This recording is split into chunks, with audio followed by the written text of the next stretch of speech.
Welcome into the In the Money podcast for KeenelandSelect.com for Saturday, November 26th at Churchill Downs. It's their second Fall Stars card and the penultimate day of racing down in Louisville. They'll have one more day to go. Jim Goodman, Keeneland's Director of Mutuals and Simulcasting, along with me, Tom Leach, as we take a look at the Late Pick 4 on Saturday. And first, we'll go to the two stakes races for 2-year-olds that are included in that Late Pick 4, Jim. We'll start with the 2-year-old fillies going a mile and a 16th in the Grade 2 Goldenrod. That's the 9th race that starts the Late Pick 4. And there's a horse that we both like going into the Breeders' Cup in here. Did you go to Daddy's Little Darling?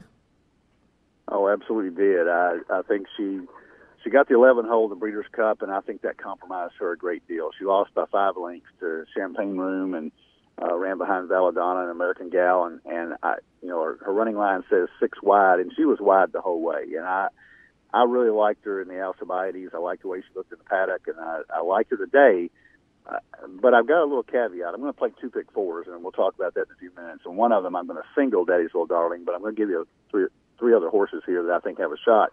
And I'm going to do another single and an alternate pick 4 just in case one of these other fillies jumps up. And there are a couple of fillies in here that are very classy.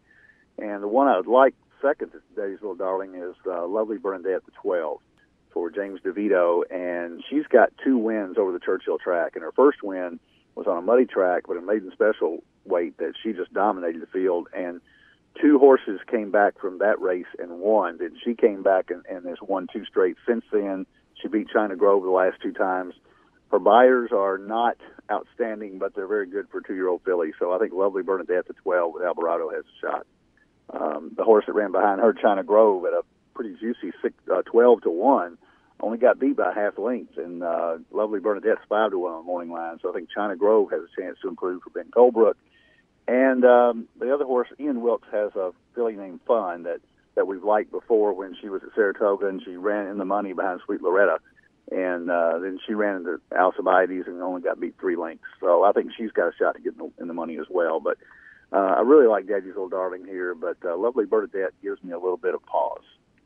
Same for me on Daddy's Little Darling. I like the fact that she has already won at Churchill, and then just 2 wide trips, masking her form a little bit. I think she's going to be real tough to beat.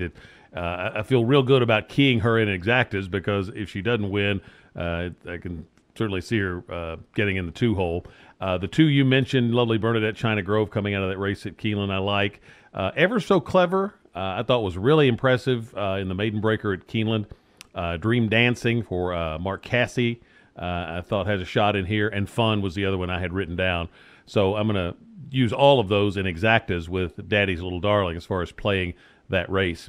The 11th race is the Grade 2 Kentucky Jockey Club. This is the boys going a mile and a 16th. And I like an Ian Wilkes horse in there, McCracken. I really didn't have a strong opinion on this race. I'm going to spread in here. I thought McCracken was impressive last time with the 85 buyer in the stake. Pedigree says 2 turns. Workouts are good, so there's not a whole lot to knock. That's not sold that this one is the next superstar. I just think there's some wild shot. I thought ran well in the Futurity at Keeneland, and Classic Empire came out of that and won the Breeders' Cup. And looking at Lee, came back and ran 4th in the Breeders' Cup, so that looks like a good race. And this one ran 3rd in there. Uncontested was incredibly impressive at Keeneland, so I'm going to use that one. Warriors Club has won a small stake already at Churchill. Just Move On, I thought might have a shot in here, so I like all of those. I'd just do a exacta box of those 5 if your budget allows, and I'm going to use all 5 of those on my pick 4 ticket. How about you? Yeah, I'm going to use the same, the top 4 that you mentioned. Probably McCracken's a top choice, simply because he was so impressive in the street sense. But stretching from a mile to a mile and 16th, you never know. But I think he is bred for it. Ghost Zapper obviously could run any distance. He had a lot of speed, but he could also stretch out. Uncontested is my sleeper pick in here, because Wayne Catalano kind of unwrapped this horse at Keeneland, and I don't know if he didn't know what he had, or it was kind of this horse has a shot. He went off at 10-1 there and just blew that field away after a terrible start. So went right up the rail, wire to wire, and I think Uncontested is obviously only his second start, but has a lot of potential.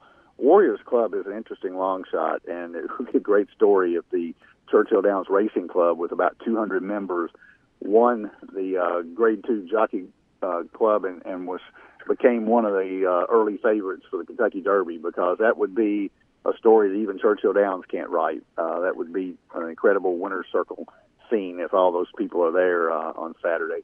And Wild Shot is the other one. Rusty Arnold had this one in the Breeders' Security and ran very credibly at 42-1 and only got beat 4 lengths by Classic Empire. So that's my 4 horses that I would use in that race, with the top pick being McCracken, but a very close second pick uncontested. Pick 4, as I said, starts in the 9th race, and I could be talked into saying Ling Daddy's Little Darling, like Jim was saying. I'm going to use a second horse, Ever So Clever, in there on my ticket. The second leg is a entry-level allowance race. Resiliency was really impressive in the debut win. Took a lot of money. Has a couple of good works that have followed, so I like that one a lot, but I also want to use Chief Know-It-All and Guest Suite. The 5 I mentioned in the Jockey Club. And then in the last race, it's a maiden race, Hollow Point. I thought looked pretty good in here, third behind a good one in the debut and a couple of bullet works since. But I'm also going to use Local Hero, Combat Controller, and Ladakh, so the 1, 2, 3, 4. So for me, it's 2 by 3 by 5 by 4. What's your pick 4 ticket look like, Jim? I'm going to play 2 pick 4 tickets with a total budget of $52.50. So I'm going to take, on one ticket, I am going to single Daddy's Little Darling in the first, the 9 horse. On the other ticket, I'm going to use the 4 horses that I discussed: China Grove, the 6, Fun, the 8, the 9, Daddy's Little Darling, the 12, Lovely Bernadette. So I'm going to go single on one ticket and 4 deep on the other. Then I'm going to flip the tickets in the second leg, and on my ticket that I took 4, I'm going to take the 9 horse as a single, and that's Guest Suite. And if you notice, Guest Suite ran against McCracken last time out. It might give you a little hint on how to bet McCracken. If Guest Suite dominates this race, as I think he probably will, that makes McCracken look a little better in the Jockey Club.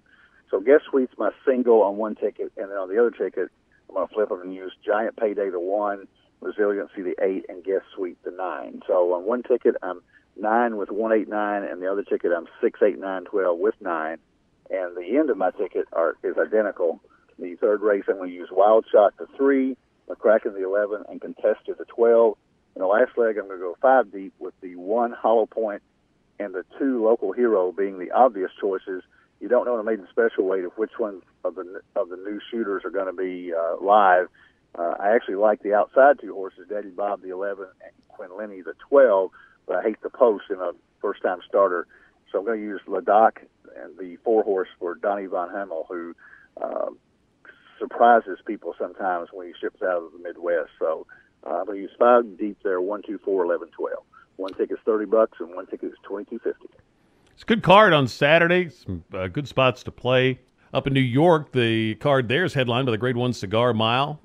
Nice card at Del Mar as well. Fairgrounds is open. So it's a really fun weekend for horse players. And one other thing to be aware of, Jim Goodman. Yes, believe it or not, you can make a Kentucky Derby future wager on Thanksgiving weekend, as Churchill Downs opened up their annual future wager, and you can bet to win, you can bet an exacta, and you can bet the sires future wager, which is something they started last year. So you bet on whatever sire you think sires the Kentucky Derby winner, whether it be Uncle Mo or Giants Causeway or whomever. And so you got 3 opportunities there, 24 wagering interest, but of course Dale Romas' horse is scratched out with an unfortunate injury this past week, so only 23 wagering interest in the Kentucky Derby future wager, but you can get some interesting prices as long as you don't take the favorites. It might be a little early to take 6-1 on somebody like Classic Empire, but if you can find a long shot, it might be a bargain at the end of the trail in May. Best of luck on your wagers. It's the In the Money podcast for KeenelandSelect.com.